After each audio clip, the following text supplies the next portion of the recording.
Hi, I'm Danielle Bassoni with VeggingOutandAbout.com. Today we're going to stuff Swiss chard leaves, but before we can do this we need to cut the leaves and wilt them, and I'm going to show you how to do that right now.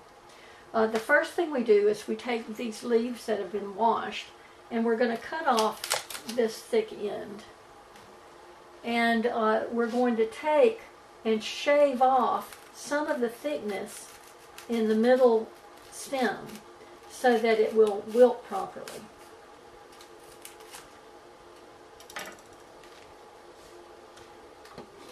I've got a pot of boiling water here, and we're going to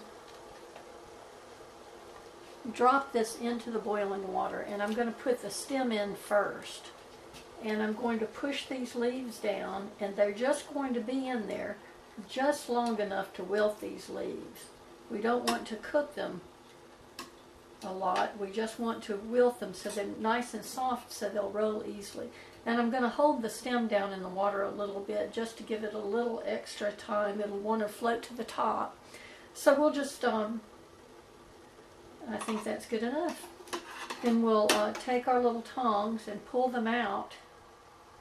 I didn't have this ready. I have a bowl of cold water that we're going to drop it into to stop the cooking.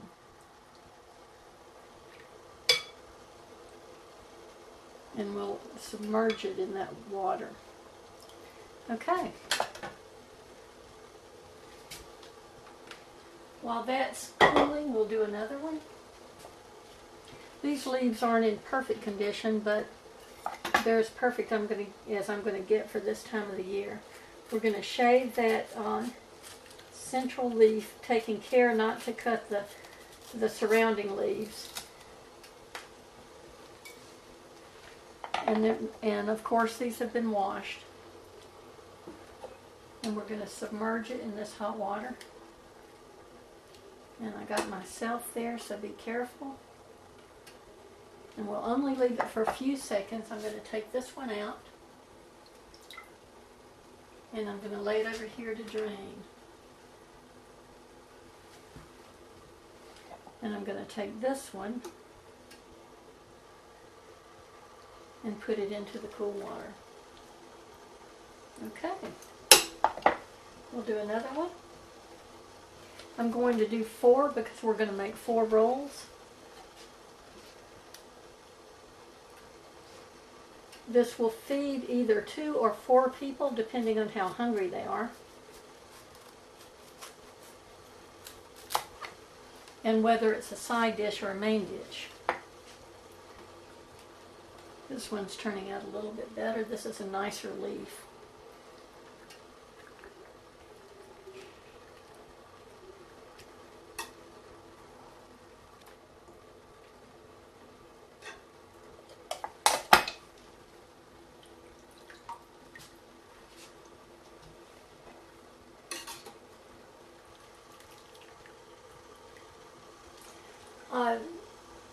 Wilting these leaves make them a lot more pliable, so that when we go to roll them we won't have any trouble with that.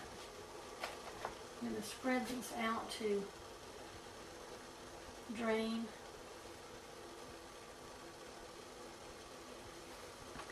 And we'll do the final one.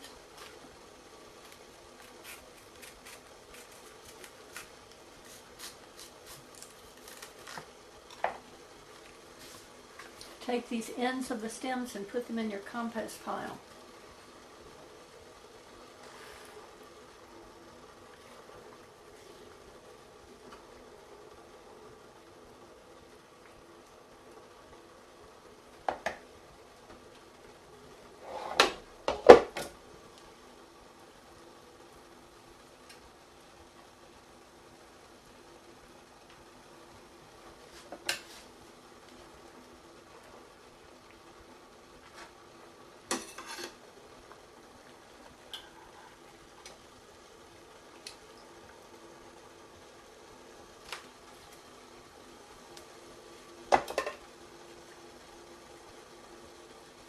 Okay, that's all there is to it.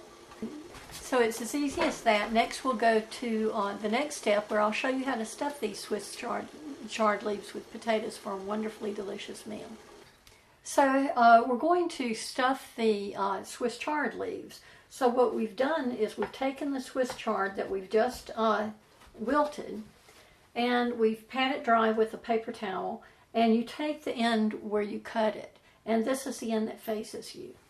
Now we'll take some of these potatoes masala that we made earlier, and there's a video for that. If you missed that, then you can go to our YouTube channel and find it.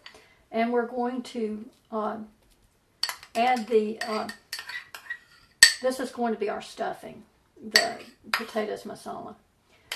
And we're going to put some plenty of cilantro leaves on it because it really adds a lot to the flavor. And we just take it and we roll it and tuck it under just like you do any kind of sushi roll or any type of thing that you're rolling. And then you take the sides and tuck them over, and then you continue to roll. And there you have it. It's very easy. And so we're going to serve this on a bed of quinoa, and we have a video for that as well. This is red quinoa, which I really like. I like it because it's a good color against the green of the Swiss chard, but also that it's more healthy. The more color you have in your food, the healthier it is. So this is a bed of quinoa, and on top of that, we're going to add some of our sesame, our tahini sauce, which is sesame seeds. And this is really wonderful on just about any grain you can imagine. And then we're going to add our roll, and we'll add just a little bit of sauce across the top of that. And there you have it. A Swiss chard roll stuffed with potatoes masala with cashews on a bed of quinoa with tahini dressing.